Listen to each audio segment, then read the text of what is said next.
The doctor is in. Good evening. The doctor is definitely in on this Wellness Wednesday. Ricky, it's so good to see you. It's good to see all of our guests here today. We got a great topic to talk about today. We do.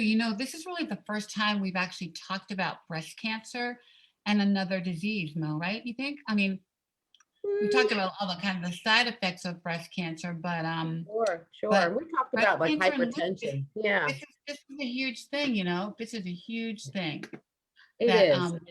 Mhm. so we have some three lovely breasties today, and they all have had an experience with breast cancer and lupus. All And right. yeah, So we're gonna let them introduce themselves, but I think yeah, first we want to talk about what lupus is, right? Because lots of people mention the word lupus, you hear it, it gets thrown around, but I think understanding truly what it means from a definition standpoint, but then more importantly from a personal standpoint is what we're going to get to, and then we're going to talk about the connection between lupus and breast cancer, if there really is one.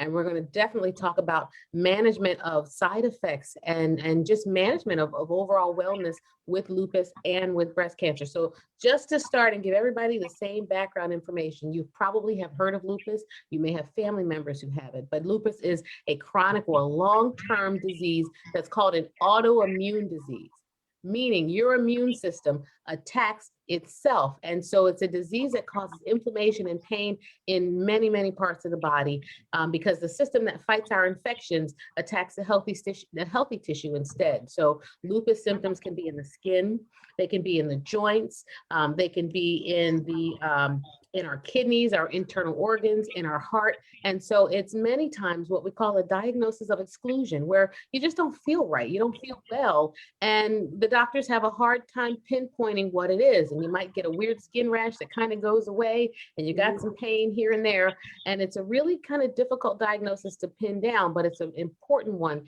to label, to name, so that you can begin to treat it. So, Ricky, do we want to let our guests introduce themselves today? yes, we do. And we have a couple of guests that are coming into the room that I'm going to just bring them in and hide them. Okay, they're good.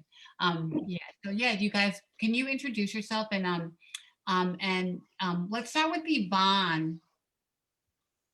Hi, everybody out there. My name is Yvonne McLean Florence, and I was diagnosed with systemic lupus, and systemic means that it affects all the internal organs in 1993. So it's been a whirlwind, and we'll talk about that later. Yeah, I know. How long did it take for you to get diagnosed with lupus? Well, I actually became symptomatic in 1989. And the diagnosis did not come until March of 1993. All right, we'll get into all that. Okay. Yeah. And Lisa. Hi, good evening, everyone.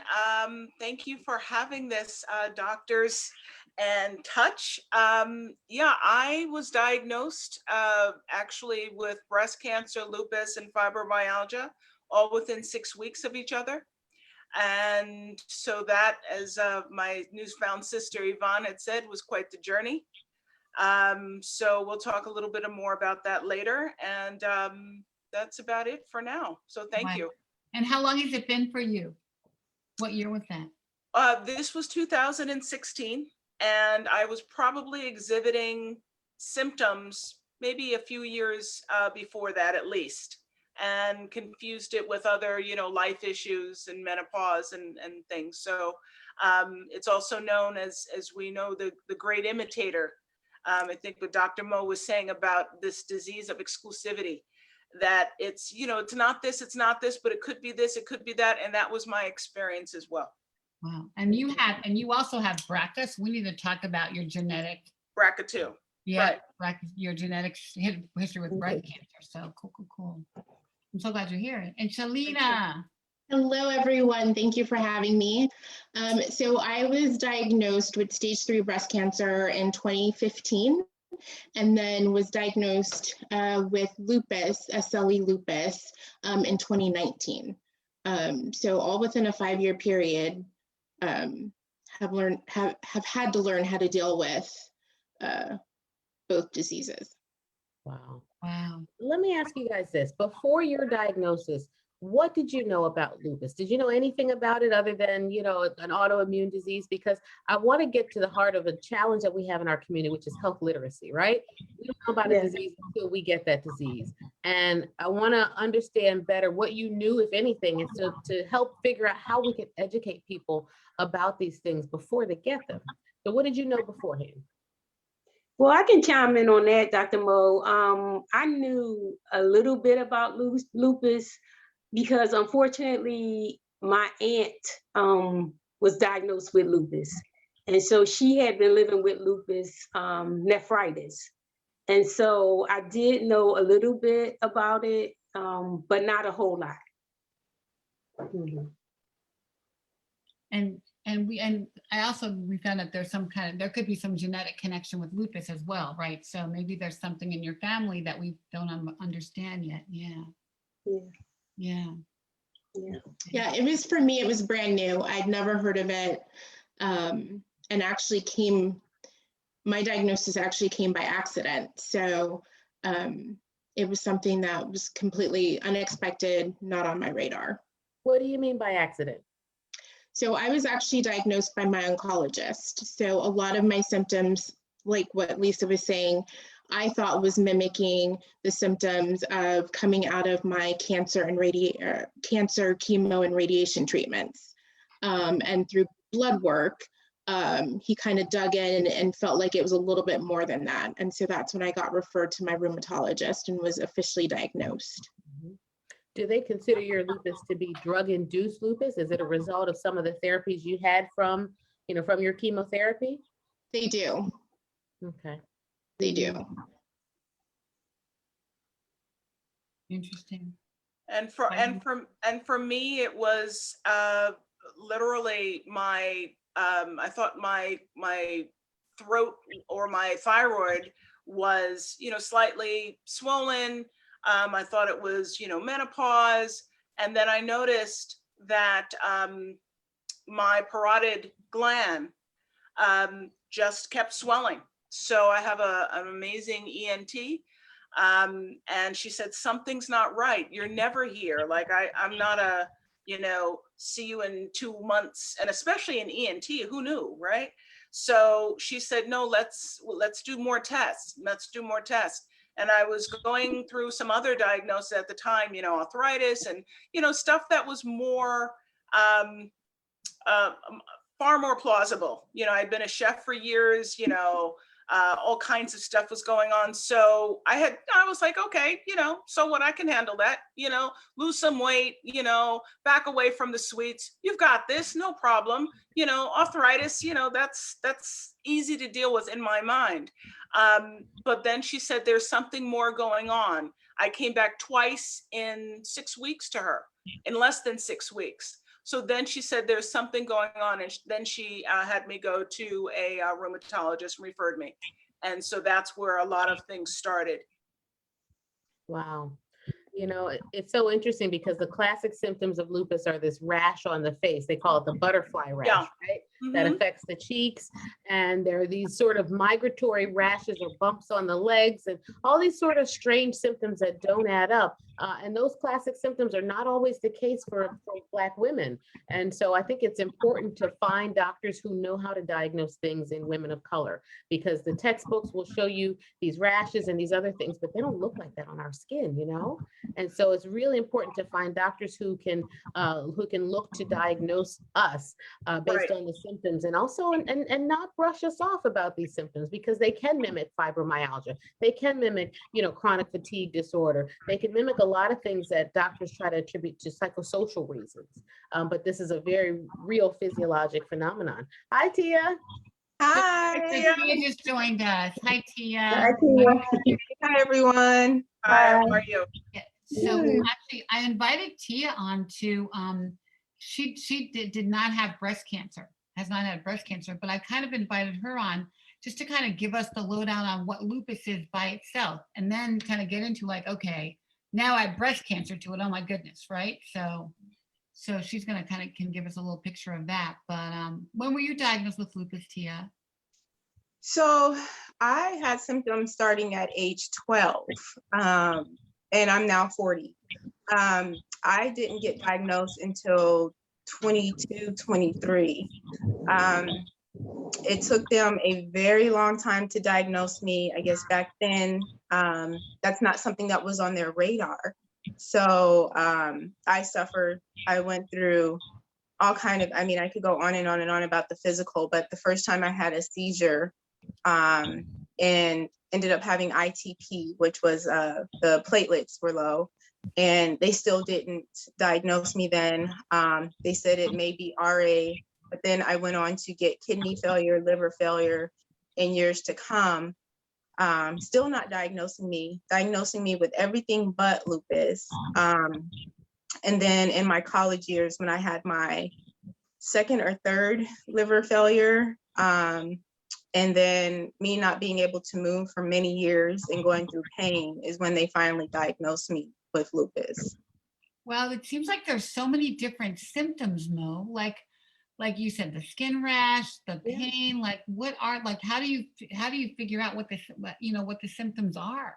Well, there's some autoantibodies. There's some tests that they can do to look at to look for the lupus antibodies. And so we've sort of characterized it enough now to know how we can test for it, but it doesn't always show up. So doctors will test things like a C-reactive protein to look for inflammation in the body, but there's something called a lupus antigen. And they can take the blood and they can spin it and they can put it on a microscope slide and do a smear, and they can look for these lupus antigens to see if you have it. Now, if you have the lupus antigens, it doesn't mean you'll always have the symptoms of lupus, but if you have lupus, you will have those antibodies and those antigens. And you know, what's really interesting is that during COVID, so many of the COVID-like symptoms, the COVID toes and the little microvascular strokes and kidney issues are all really very similar too, Ricky. And so, you know, it's just such a tricky diagnosis because anywhere where there's inflammation and there are little tiny blood vessels, you're going to get clots. And those little clots in what we call the microvasculature in the liver lead to decreased function, lead to liver failure, lead to kidney failure. And that really makes things tough when you have a diagnosis of cancer as well, because the cancer drugs, many are processed through the liver. Interesting. So that's, I mean, it's almost so in order to even get to getting that blood test or that blood work done, seems like you have to go through a lot of crap before they even give you that blood work, right? Yeah. Kind of I like had to rule fight. out other things. Yeah, you got to go through doctors who kind of don't necessarily believe you all the time. And that's the part that breaks my heart, is that, you know, when patients come in with pain, if we can't figure it out right away, we're quick to dismiss it. And I think that finding doctors who are sensitive to that and getting to a rheumatologist early is really key in diagnosing and managing lupus. Yeah. And also the outreach for information about this, because a lot of times just we as women, just we as particularly Black women and Latino women, it's a matter of, you know, I had the rash. I thought I was just flushed all the time and I was, you know, heated, you know, and it wasn't like you couldn't see it, you know, but I was like, oh, you're just a little flushed, you know, you need to cool down, or, you know, you got overheated or you're working too much. And for the longest time, it was like, that's okay, that's all right. You know, even with the symptoms of COVID in terms of fatigue. Now, I'm sure my lupus sisters can tell me, you tell me one of the symptoms is fatigue, I'm like, and, you know, like it doesn't really faze me that way unless it stops me. So that's kind of where we have to come in as far as, you know, really getting that information out that we are entitled to look for it and ask for it. And it's not being a hypochondriac. It's a matter of, we need to go in there and say, we're having inflammation, and it's not just arthritis or gout or something, right? You know, because I know a lot of, before I knew any of this, how many of us women would have all this and we would not think anything of it. They're like symptoms that could be a bunch of different things that, and you know, we are these super women wearing our purple capes and like, you know, not much stops us. I mean, something really has to take us down, right? Unlike breast cancer, where it's like, it's, you know, it only takes a minute to diagnose it, compared to lupus. I mean, you know, like you feel something, whatever your symptom is, and you go get it checked.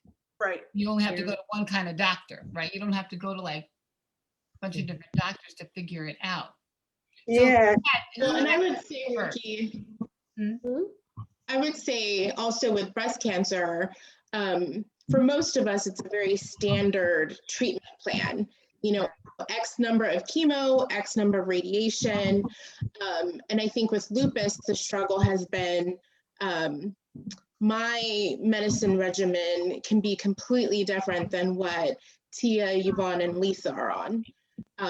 And so it's very different in how each of us gets treated because, to the point, all of our symptoms are different. So I may not be prescribed a medication because I don't get the butterfly rash, but I get XYZ. And so I think that's where it's also can be very frustrating in that breast cancer, very standard treatment plans. Lupus, it can be all over the place. And I think you're brushed off a lot. I'm sorry. I think once you're diagnosed with lupus, and especially being a woman of color, your symptoms are not treated as severe in my experience. Everything is, oh, it's lupus, and ignored, or they ignore because I don't have, like you said, the rash, that they don't see how bad it is in the inside to where your kidneys start failing. So it's really hard to express your voice and then not be brushed off in the medical industry. That's been my experience. Why do you think that is, Tia? I think because it's chronic. My lupus is very severe.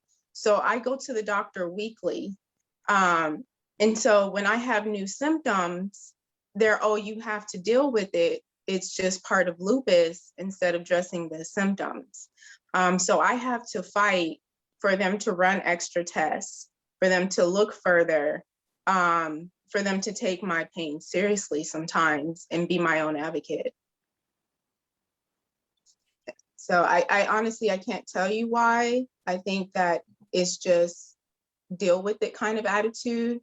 And also part of it. being Yeah. a woman of color, I'm not taken as, you know, as my counterpart. So I think when things are outside of the classic presentations, as Black women so frequently are, because we're not studied enough, right? And so our side effects to certain medications, chemotherapy medications and other things, can be different and can mimic lupus, or our lupus can mimic the side effects of chemotherapy. Our lupus symptoms can mimic other things. And so when it gets harder and harder to tease out, you start to get on the fringes of a physician's knowledge. And this is where doctors have to really take a step back and be able to say, you know what, you need to see a specialist, because what you're experiencing may very well be real, but I may not know all of the things to do to help you treat this. You know, now there are some cancer treatments or some adjuncts like steroids. I'm sure all of you have gotten your fair share of steroids in your treatment journey, right? Because it knocks down that immune system. It helps to sort of unplug it. It's like the vacuum cleaner's on, or like the motor's running, right? You got to turn the car off, and steroids can sometimes help to do that. But I'm curious to know how your flare-ups have affected you in your daily life, and also during your treatment, because you know there's a lot of folks who are watching who are saying, oh my gosh, my doctor never acknowledged this. They never diagnosed this. I thought it was, you know, just a side effect of my chemotherapy, and then I got diagnosed later on with lupus. So talk to me about some of the management of your symptoms. Well, for me, it's hard. I mean, there are days that it's more manageable than not. Thankfully, more than not. But as far as managing the pain and moving, for me, moving helps a lot. I mean, I mentioned earlier that it wasn't until I was stopped. I mean, literally, I was falling out of bed, and I was so stiff because I was so swollen. And it's, you know, that's not because, you know, I had, you know, a fast food, you know, meal or something. I was thinking, oh, because I have an allergy to nitrates. And in my mind, I was always thinking it's something else, it's something else. So when it was finally something that stopped me, that I realized, okay, this is, serious. And then, the rest proceeded. But managing every day, it really is an everyday thing. There are days I push through, like we all do, right? We just push it through because we've got so much to do, or we want to do so much. Right. And there's days that I'm like, I'm going to do this, but I'm not going to do this. Or how about none of it? And I'll just tell people that. I'm like, today's looks good. I'm not sure about tomorrow. As far as how I deal with people, as advocates, we have to listen, and we're always in that, give mode. As women, we're even a bigger give mode. And there's some days I'm like, I'll give you like a half an hour, because that's all I can do that day. And then I'll just take myself, I'll put myself on a timeout, because it's not a good day to fight, and tomorrow may not look good either. So that's how I manage it on a regular basis. And boundary setting is really, really important. No is a complete sentence. Front to back with Absolutely. a period after it, right? And so it's really important to know when to say no. And as Black women, that's one of the hardest things for us to say, isn't it? Right. It's hard. We always say, I got it. I'll handle it. I'll do it Yeah. for you. What do you need? I got you. That's our line, right? Yvonne, what were you? Right. Yvonne's trying to talk to you. You're on mute, Yvonne. You're on mute, babe. Mute. You're on mute. Let me try to unmute you. Okay, when you said, when Dr. Mo said we need to say no, no was never in my vocabulary. Even being diagnosed in my early 20s and being a single parent, at the time that I was diagnosed, and then having to raise my son, it was like, where does no come in? And then taking the path into ministry, where does no come in? It wasn't until I was diagnosed with breast cancer that I said, no more. I have to learn to take care of myself. And that's when I began the track of trying to get more educated, learn how to just take a step back. And so now I stay under the radar, and some people really don't understand that, but I have to do that for myself. I want to help people, but I need to learn to take care of myself more. Yvonne, sweetie, I know you. You are not under the radar. I was just getting ready to say, starting a nonprofit and participating in the PA Coalition for Breast Cancer, and being an advocate, and being on the radio, and being on TV. If that's flying under the radar, sis, You are the radar. You are the radar. Well, if this is not no, then I don't know what no is, girlfriend, because you are all over the place advocating for breast cancer. I see you at every conference. So she's everywhere. You're everywhere. So we appreciate all the work that you're doing, but you got to take care of yourself. We all had to learn that. My line is, my peace is non-negotiable, right? And we gotta find it, right? Right. Now, were any of you guys offered the opportunity to participate in any clinical trials about your lupus or your breast cancer? I was, yeah.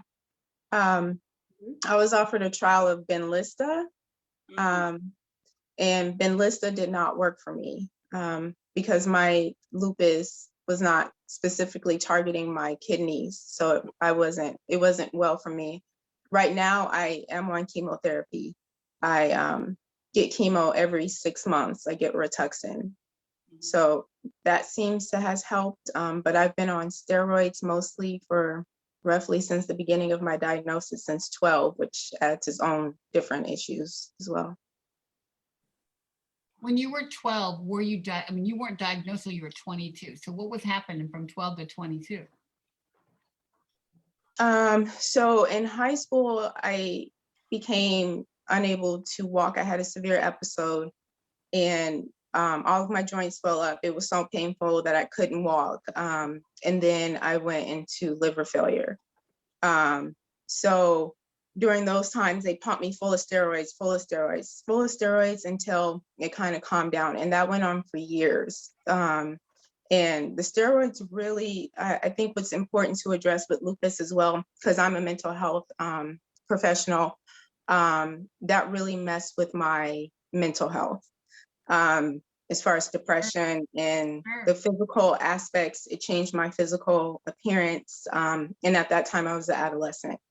So I was just pumped for the steroids until 22 because they were trying to keep me out of liver failure, which I also got kidney failure in return. And then finally, when I had kidney failure and liver failure in college and I was unable to move, they tested my DNA or the antibodies, I'm sorry.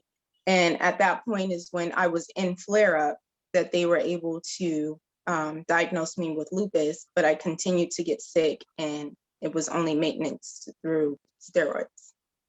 Wow. So. Wow. And what are some of those side effects of steroids, you know, that everybody's been talking about for people who might be watching, caregivers, for example, who don't quite understand what their loved ones are going through? What happens when your body's on steroids? So for me, I was put on steroids late last year. And to Tia's point, it took me to a very dark place. And I knew something wasn't right. And so I did reach out to my family and just said, you know, something's not right. I'm just in a very dark place. And so on top of that, and then the physical weight gain. So I gained quite a bit of weight in the short time period that I was on the steroids. And realized I just had to advocate for myself. And so the very next doctor's appointment, as adamant as he was that I needed to be on the steroid, I had to find another way. And so really pushed back and said, no, we're not doing this. And so we found some alternative medications to put me on. And then I really kind of took a step back and realized I've got to live with this the rest of my life. So what can I do? And so I've really looked into nutrition, you know, what role does nutrition play? And realized this can get expensive. And so I've realized I go into my HR and ask, what services do we have? And so we actually had, through our employee assistance program, EAP, a free nutritionist that I could meet with. And so have been working with a nutritionist for free through my healthcare plan through work. Looked at alternative treatment. And so found an acupuncturist because I was having a hard time sleeping due to the steroid. And so on top of going into this dark place, I'm not sleeping, I'm sleep deprived. And so started working with an acupuncturist for some alternative medicine remedies, as well as taking the medications that were prescribed. So I would just really say just being an advocate for yourself, and, you know, if something's not working, speak up. Right. I So when love you that you guys brought that up.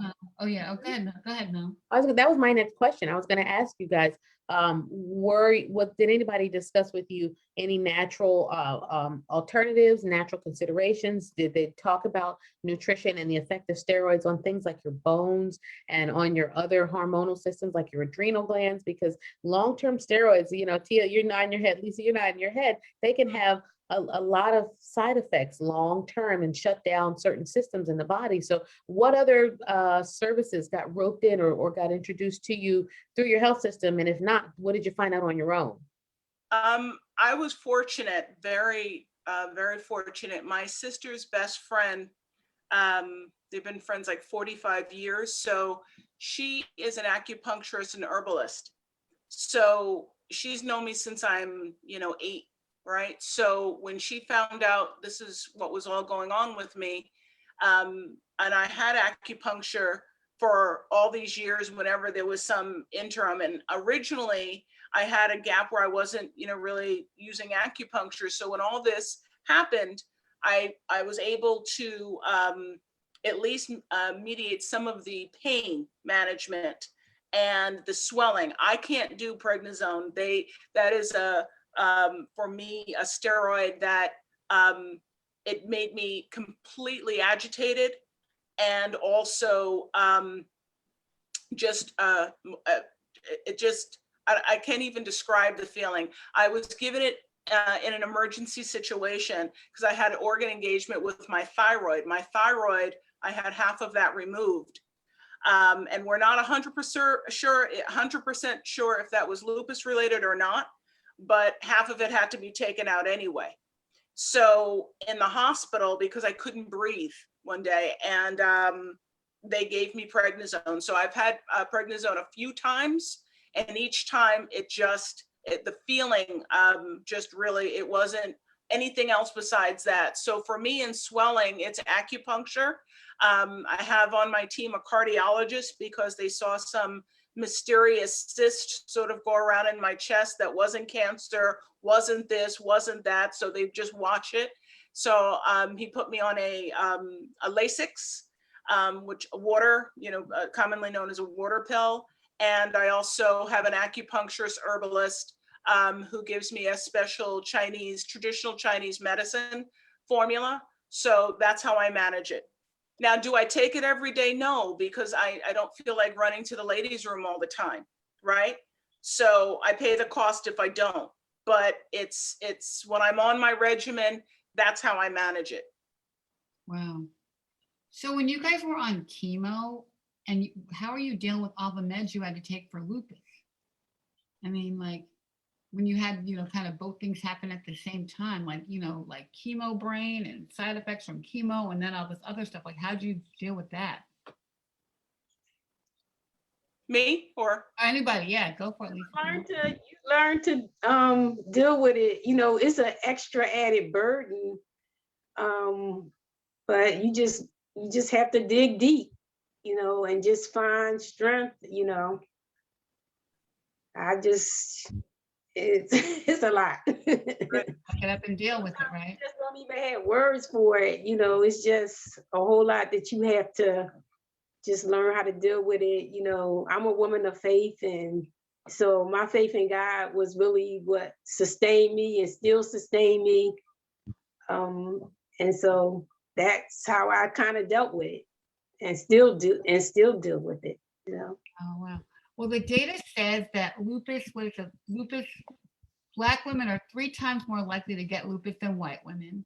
The mortality rate for Black women with lupus is 3 times higher than white women with lupus. So, how, I always say, you guys always hear me say this, that Black breast cancer is a different disease. That for Black women, because of the mortality numbers and just the severity, the recurrence numbers, it's a different disease. Do you think that's true for lupus? Do you think it's a different disease for Black women? I do. I do too. Yeah, I definitely do. And I think it's not exclusive, but definitely when you factor in other factors, socioeconomic, and just also just the medical community. If it wasn't for the fact that, again, as we all know about advocating for yourself, first you have to find out what's going on. Then it's advocating for yourself. This works, this doesn't work. We all know people who will not tell a doctor not to give them a pill. By definition, especially when you have comorbidities, I also have a rheumatoid CCP and spondylosis. So by all definitions, I should be on tremendous amount of pain medication. I could get anything I wanted, literally anything. And I'm an active participant in my treatment, so I know a lot of people, and we all do, that as soon as a doctor prescribes something, they say, okay, and you end up with so many unnecessary pills, as Shalina had said, or so much unnecessary treatment. And you can try and then decide you don't like it or it's not working for you. But if you say yes to everything, a lot of times you can just end up in more trouble than what you started with, in terms of having the co-conditions, at least. And lupus by itself, I take my hat off to my newfound tribe, Sister Tia, because having it at a young age, I couldn't even imagine. Ricky, I think it's a perfect storm of what can go wrong in healthcare when we look at structural racism, for example, you know, because you have the issue of needing to be believed and having to prove. I can only imagine a 12-year-old, a 13-year-old in chronic pain and having all of these things, and the doctors are saying, oh, you know, get out of here, she doesn't want to go to school, or all the other things that they might have. You're smiling because I know what happens, you know, and it's such a shame because it's years and years of inflammation. And to your point of it being a different disease, I think the way that our body metabolizes and processes things can be very different. It can be genetically very different. And so the treatments work at our bodies differently. Yeah. So let's Absolutely. talk about genetics too. So Lise, you have BRCA2 and Right. your mom had breast cancer. Tell me your breast cancer history a little bit. My breast cancer history, I was, again, I because I had the genetic testing done when I was 36, and I had a very good doctor. Big shout out to my doctor's team at Mount Sinai. Just got my MRI today, so that was clear. So Yay! thank you. Blessings, yay! So, thank you. And I had a doctor that, again, was just like, we're going to contact the healthcare company and we're going to get you a genetic test, because, you know, almost 20 years ago, that wasn't a big deal. And particularly in our community, that was unheard of. Right. And it is a fight with these insurance companies. As a patient and as someone who's worked with them, you better, it's a throwdown, get the earrings, let's go kind of fight, right? Pro-kids, everything on, and you go, but you do it in a wonderfully, you know, well-crafted letter, but you can do it and you have to be prepared to fight, right? So my doctor put down that I had my first mammogram and a removal of a cyst at 22. My mother died of breast cancer. At what age? At what age? My mother died when she was 43, right? And, you know, she was another advocate, but education and community, always giving, always there. You know, you wanted to fight finished, you spoke to my mom, you know, big advocate and Head Start and all of this. So, you know, that's where we come from, right? So as far as my history went, I had early stage breast cancer. So because I had lupus and it was diagnosed so closely, they wouldn't touch me with any kind of Arimidex or any kind of, I couldn't even look at tamoxifen because I have, my blood is, there's a anti-clogging, so I have a thicker blood, so I have to take aspirin, you know, every day. So I didn't have to deal with chemotherapy or radiation because it was early, and that's the chance we took because of the lupus. So far so good, but I'm under like uber surveillance. Right. Shalina, you were diagnosed with breast cancer at stage 3, right? You had IBC? I did. So age 35, stage girl. 3. And struggled. So I was fortunate. My OBGYN was African-American. And so when I'd come in with a lump, she took it very seriously. And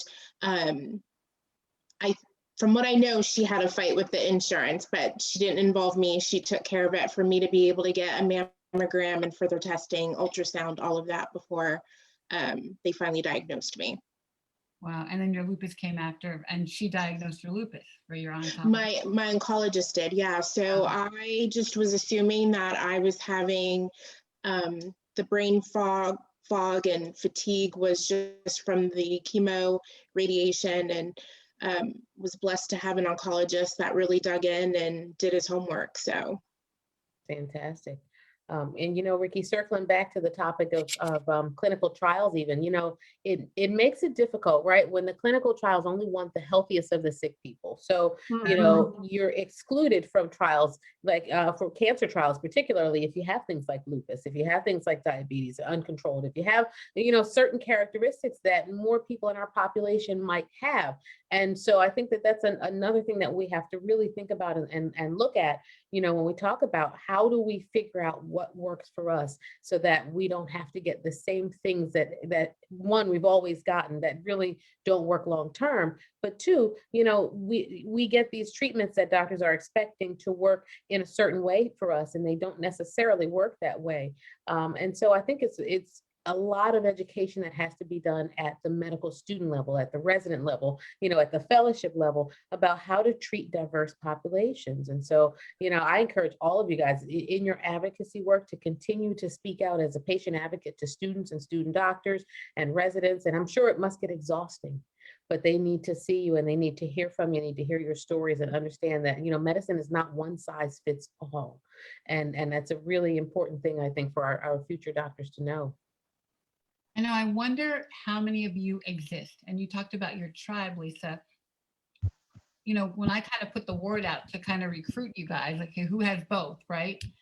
It was pretty crazy how many people responded that are, that sort of are in your situation with both diseases. And I wonder, is there a connection? I don't know. I mean, to me, there's so much science that we don't understand about Black women that we need our own science laboratory or something just to Research institute. I know, we need a Black Women's Research Institute. Thank you, Mo.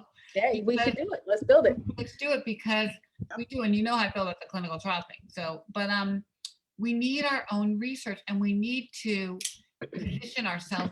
And I keep talking about this every day to make Black women feel comfortable doing research because we're so afraid of it, and there's so much mistrust and so much fear about it. We've got to figure out a way to get even healthy Black women to be able to understand it and understand clinical trials before they even need one. But we've got to figure out how we can talk to each other and engage each other in these conversations because we need some more science. Right. We're going to keep dying in these crazy numbers without the science. We need more science around that, and we can only do that for ourselves. I mean, we have to, it's almost like we have to demand it, right? And I think a lot of pharmaceutical companies want to engage us and just haven't really figured out how to engage us effectively and without intimidating us and taking our power away. But we've still got to be demanding on our own in terms of, wait a minute, this isn't right. I kind of make the analogy about the AIDS community 20 years ago. They went to the world, the pharma, the government, everybody said, hey, we're having sex and we're dying, fix it. And Right. Magic Johnson's still alive, right? Right. And you can be undetectable with HIV now. So where is our science? Like, how do we demand that science and make that happen for us, whether it's lupus, breast cancer, diabetes? We have so many things that affect Black women in a different way that's more fatal. That's right. Well, and it happens at the level of trial design, right? You don't design it and then hand it down and say, hey, let's see if this works for you people. Right. I think that there's some opportunity for us to participate in trial design and focus groups and all the things that Touch is doing and that the show is doing. When you say, how many people are there out there just like this, just like our guests, look at the Facebook chat. There is a very, very robust conversation going on right now between everybody and the different medications, the diagnoses, the misdiagnoses. There's a great conversation with a scientist about GMOs.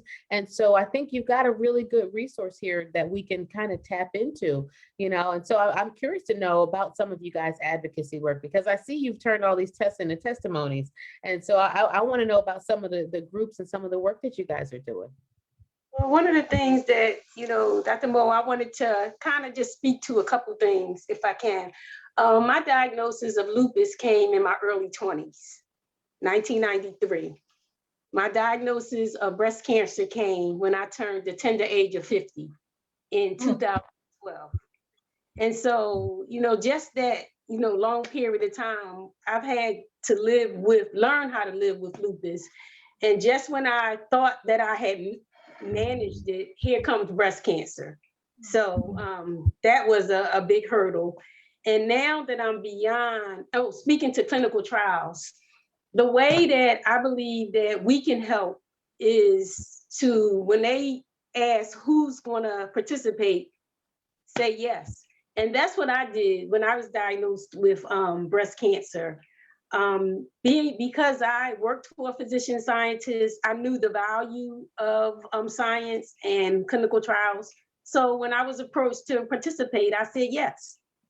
And now on the other side of that, advocacy, again, I just tried to just be a part of the solution and, you know, just letting my voice be a voice for others that could not speak for themselves.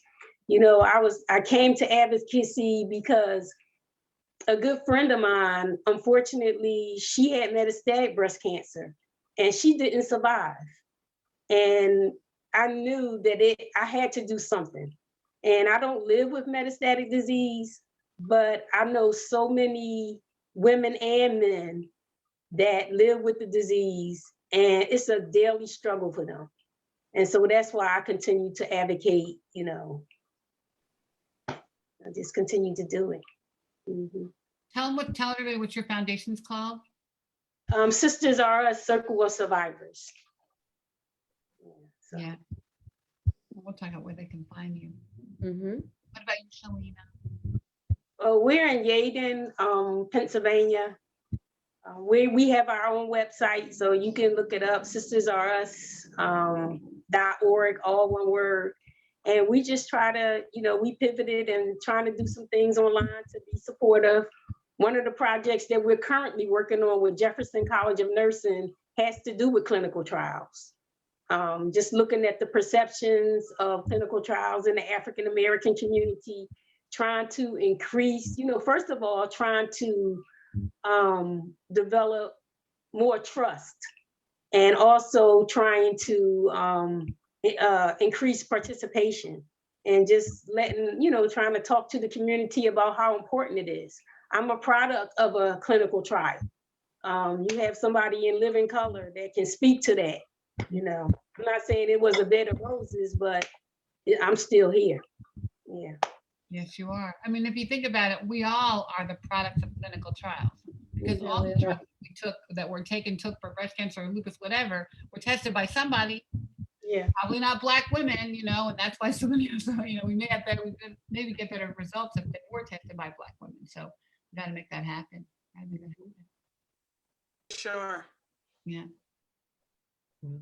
I think also, just to piggyback on that, you know, particularly, I mean, all of you, but, you know, again, thank you for doing this, because it is one of those whisper kind of conversations that you just tend like sort of accidentally fall upon, you know. And I know for Tia and Yvonne, I don't remember, and forgive me, Shalena, how long you were diagnosed with lupus, but you know, when you have people who are 10, 15, 20, 30 years out of this, you know, people who come afterwards like myself, you know, that's how we benefit. You know, these conversations, sharing that, you know, when you just said about, you know, prednisone, I didn't quite understand what was going on. And it really clarified what you said, Shalina, in terms of, you know, just going to that place. It was a short, brief interim for me, but it was like, I just knew I couldn't do it. So hearing somebody who knows where I'm coming from or knows where I'm going clarifies these things. As far as advocacy too, you know, ironically, and I have to say thanks to my organization, Share Cancer Support. They've given me free rein in terms of, you know, sending me as a spokesperson and, you know, into some places that, you know, we had some uncomfortable conversations. One of those uncomfortable conversations was, you know, how are you going to, as Dr. Mo said, you know, who's the perfect patient? Where's this unicorn patient that you're talking about, that you speak of? And what land do they live in where there's no co-conditions? And if you're looking at Black women and Latino women, because I do a lot of work in both areas, it's a matter of where, what planet, and give me the number. You Right. know, if you're going to recruit, then you also have to be very prepared to answer the needs of those you're going to recruit. It's a give relationship, or it's not, it can't really happen.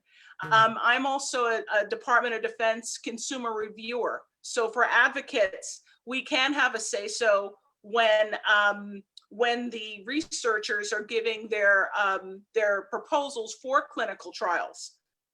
You know, that's the time where I say, if you're going to talk about a treatment for triple negative breast cancer or something, and you're not mentioning African American women, you know, you lost me. Right. Why are you here? You know, so it may be slightly nicer than that, and at other times it's not. So those are the type of advocacy things we can do. Lupus is also under now a consumer reviewer program under the Department of Defense Congressionally Medically Research Fund. I'm mispronouncing their acronym, but it's there. So we as advocates can go in there and actually sit at the table when these proposals for clinical trials are coming out. So that's how we have a say so too, because if enough of us can get in there, and especially you're basically affiliated with an organization that handles that, or as it's breast cancer, I think they have one for brain cancer and many other illnesses. And so they're looking for people like us to participate, and it's a different level of advocacy. It's a very different level, you know, so, and you're speaking directly to or with researchers and scientists and doctors and other consumer reviewers. So that's where, you know, the advocacy for me is very important, and for us. We got to get you on another show as we talk about research, and also get the links for this. If there are people who are watching who want to participate and begin to activate their advocacy in this way, it'd be great if we can get a link for this to put it in the Facebook group. Yeah, we can do that. We'll put that in our group. I found this study recently. It's actually an old study, Mo, that basically said that that 37% of Black women versus 2% of white women prefer to be treated by a Black researcher. And so we need to get more Black women in science. I mean, that's why we have this HBCU program and other stuff we're doing to get more people recruited. But that's part of the design. It's got to be part of the design. They've got to see people that look like them. And that's the thing. You're right, Ricky, because it's not just the bench researchers, but it's actually the scientists, it's the physicians, right? Because who recruits patients to clinical trials? Right. Doctors and nurses. Right. Right. And so if the doctors and nurses are not aware of, they're not educated in these trials, or if there just aren't enough of us, then we're going to run into this problem again and again. It always bottlenecks at the level of the scientist, of the physician, and of the oncology nurse, you know, and that's where we really have to put some effort into fortifying that pipeline. You're absolutely right. I have a question for everybody, because, you know, people are watching and it's COVID and it's, you know, it's a stressful time, right? Tax day is coming up soon. People are stressed out. What do you guys do for your stress, right? What brings you back to center? Can you give me some activities, some things? I know I heard acupuncture from somebody, and I tried acupuncture for my knee once and it worked. So I do tell my patients about it. It helps to decrease inflammation, right? And we know that inflammation is really, it induces cell damage, and cell damage is what leads to things like cancer. It's what leads to the symptoms and the side effects of things like lupus. So what are you guys doing to reduce your stress? What brings you joy? Yeah, it brings you joy. Well, I mean, for my other lupus sister, it's my faith in God. So what brings me joy is worshiping family, a lot of friends, a lot of laughter. I try not to focus on my disease. So I try to focus on things that will make me happy. But I do want to go back to your question about I want to thank you all for the advocacy. But for me, as far as the alternative treatments, I'm thankful for these organizations that give light, because I didn't have those. And so now I'm having the side effects of the prednisone. My lupus was too severe for the natural rate to go, like the foods weren't helping. I've tried the diets, but I was never told about acupuncture. And now I'm permanently on steroids because my body's dependent on it. So I have the bone issues and everything. But if we had these support groups, or if I knew about these support groups, I should say, then I could have maybe taken the alternative route before my lupus were so severe. And now I'm stuck on steroids that cause me so much issues. So I just want to say I'm grateful for the support groups and the platform here that you guys are having.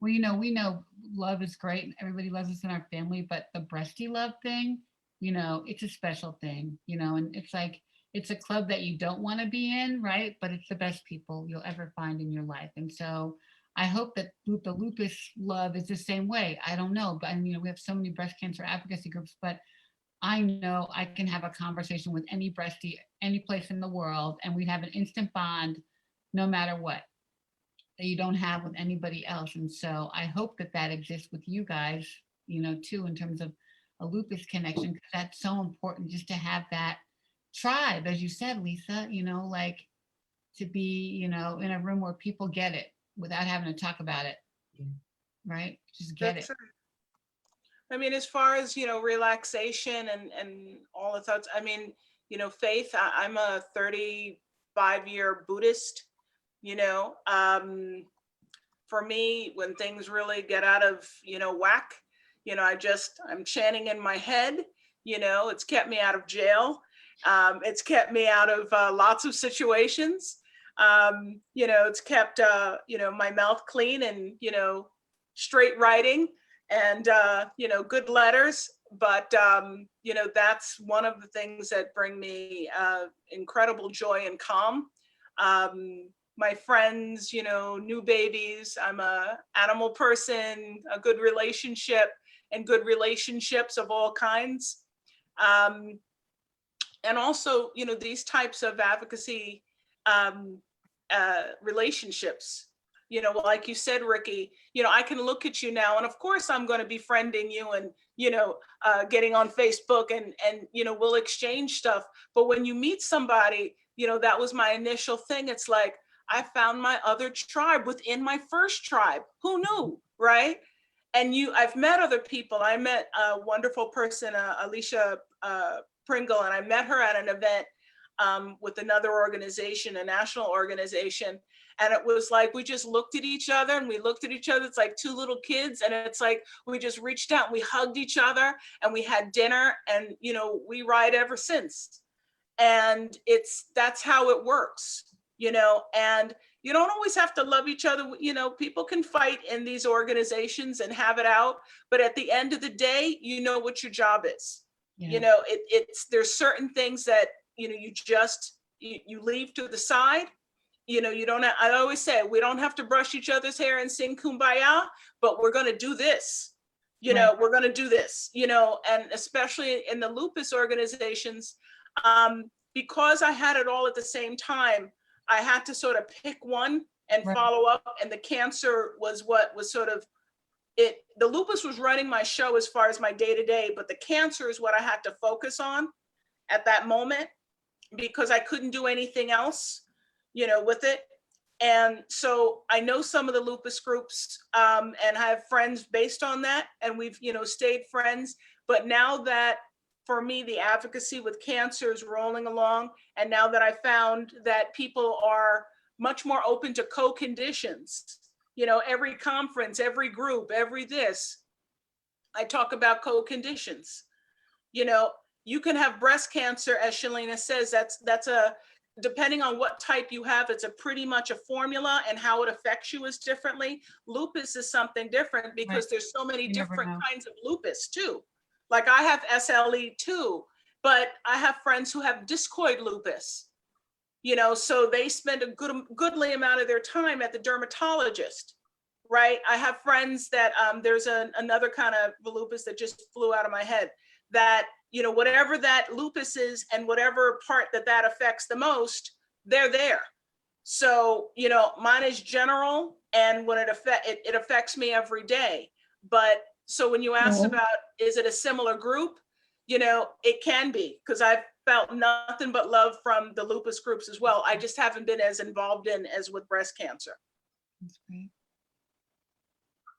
And you brought up a really good point. I think it's important for people to know there are different types of lupus. It is not just one disease. It is a syndrome with a cluster of different symptoms. You know, there is the SLE, the systemic lupus that can be anywhere from eyes to down to your toes. You know, there is lupus that's limited to the skin, the discoid. There's drug-induced lupus, which we talked about as a result of some things like therapies, like chemotherapy. There's neonatal lupus from babies. There's childhood lupus. So all different types types and different manifestations for sure, that we need to educate our community about, because, you know, too often we are uncomfortable, we're in pain, we're suffering in silence and not realizing that something's going on, and that we could just feel better. We could feel a little bit better. We could get better rest. We could have less pain in our joints, you know? And so I think it's so important for people who are watching. If there's one takeaway, it is really to talk to your doctors.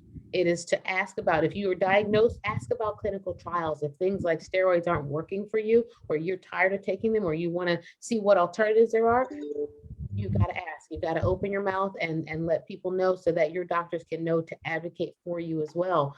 Because, you know, by and large, physicians do. I think when you find that good mix and that right physician, they want to do the best thing they can, and they'll do research for you, and you got to put them to work. So put your doctors to work for Right. sure. Don't ignore symptoms. Don't ignore symptoms.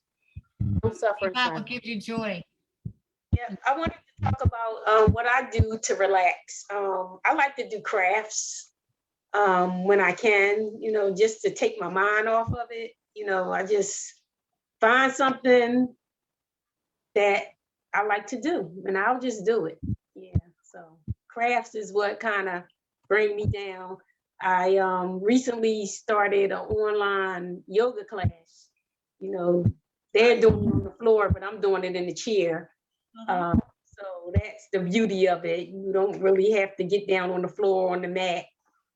You can change it so you can do it in the chair. So it's kind of helps me. Yeah. What about you, Shalina?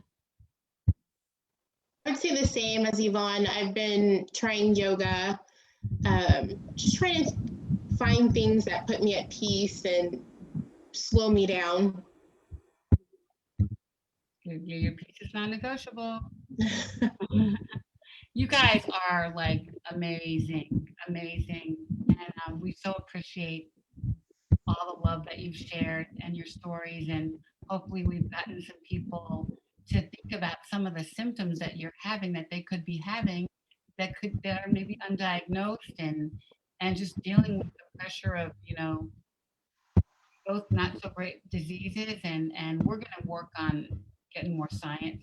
You know, I'm all about let's fix it. We got to fix it. You know, it's got to do something. We can't live like this. And I don't want, you know, my goal is my grandbaby Belle. You know, she's 3.5. I got 10 years before she gets moved to put myself out of a job. So we got to keep doing. We don't want our young people to suffer like Tia did for 10 years before you even know what you have. You know, so we got to fix it. So we'll just be talking about it and try to get some action things still happening about it. So how can people reach you? I'm sorry, me? Everybody. Everybody. Yeah, how can people reach you if they want to check you out and talk more? Facebook, Instagram. I give my personal information to Ricky, you know, all forms of social media. Call me and I can give you email addresses and stuff. Yeah. Lisa, you're doing a lot with Share.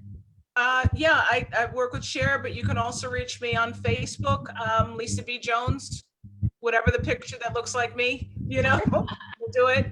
Yeah. You can find me on Instagram and on Twitter. And then, like I said earlier, we have a website that you can check out, sistersrus, all one word.org. Great. Shalina? Same, Facebook, Shalina Brown, Instagram, Lena Brown. The one thing I didn't ask you guys today was, how are you feeling today? Are you feeling okay? Are you doing all right? Today I was very anxious because I knew that I was doing the interview. It's almost like whenever I know that I have to do something, no matter what it is, you know, it's like I struggle always up to the point, and then once I get there, I'm okay. You're right. And then I just need that rest afterwards. But you're so natural. You're so good at it. I know. She rocks it every time. It's an added effort. It's a lot of effort to go through it. Right. Well, I feel good. I feel good. I'm very grateful that I was here tonight. I got a wonderful MRI. Good news today. Yeah, and That was phenomenal news. And then to have this right after, it was like, whew, I will have a good sleep tonight. So, yes. Good. Tia Slim, you guys doing all right? I am in a flare, but I'm pushing through. But like my other sister, I had good news today. My labs were better today. So, and I'm grateful. God is good. So I'm still praising him through the trials. Selena, you doing all And right? same, just pushing through, just taking it one day at a time. I remind myself to be grateful for the small things. And then just was excited to come here, and thank you, Ricky and Dr. Mo, for what you guys do in the platform. And yeah, just to be able to meet people that, you know, understand what you're going through is always a good day. Right. Well, thank you so much. Thank you so much. We so Thank you appreciate you. all. You know, Ricky, Mhm. I'll say this in closing, you know, even for people who are watching who don't have autoimmune diseases, we know that inflammation affects the body. It affects our ability to sleep, right? Because our stress hormones get turned on. And so all of a sudden you got the cortisol, the fight or flight, you know, it affects the way we process our sugars. Our blood sugars can get out of whack. It affects our muscles, our joints. It affects our ability to make good decisions.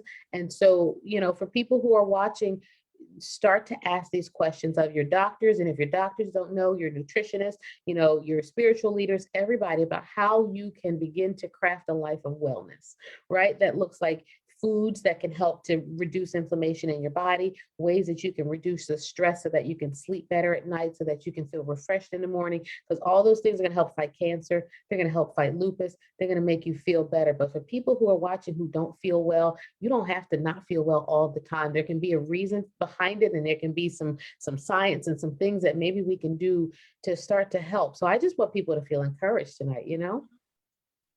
It Yeah, isn't easy, for sure. but there's something, there's a reason and some things we can do to try at least to get you diagnosed. Right. And if you have trouble, call us. We'll figure out who to call. You know, we'll make it happen. We'll make something happen. So True. thank you. The doctor is in, Mo.